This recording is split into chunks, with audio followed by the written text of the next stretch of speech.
konaku knjiginje Ljubice u centru Beograda u blizini Saborne crkve nalazi se kao deo stalne postavke i salon kraljice Natalije u stilu Napoleona III.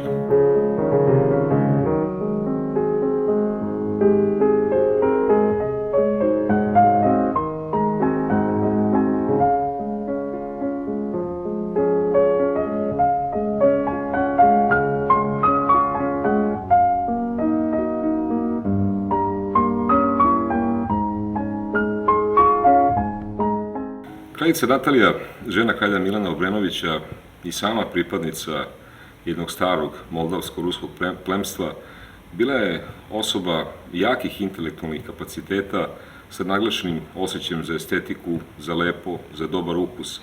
Ona je za potrebe kraljevskog dvora naručivala iz najpoznatijih evropskih radionica nameštaj i ukrase, tako da se na dvoru kralja Milana i kraljice Natalije nalazio nameštaj koji ni u čemu praktično nije zaostajao za najfinijim enterijerima ostalih evropskih dvorova.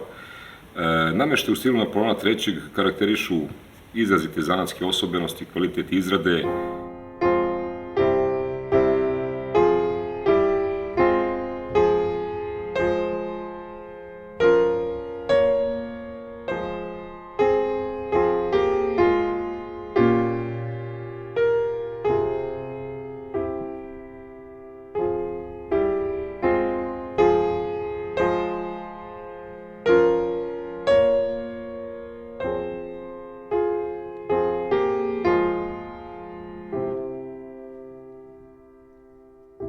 Drveni delovi nameštaja su ukrašeni pozlatom, tapacirani su atlas, vrlo skupocenom atlas bež svilom i u svakom slučaju najbolje od stila Napoleona III. Kad je reč o nameštaju, nalazi se u ovom takozvanom salonu kraljice Natalije.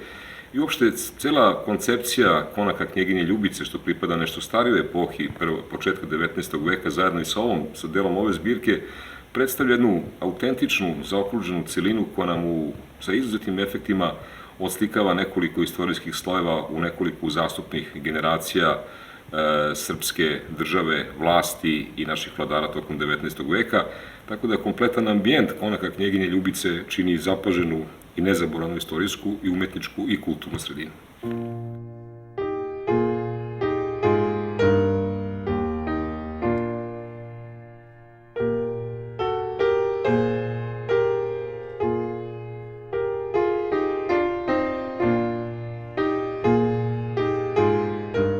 Iz zbirki muzeja i legata Beograda. Otkrijte naše blago.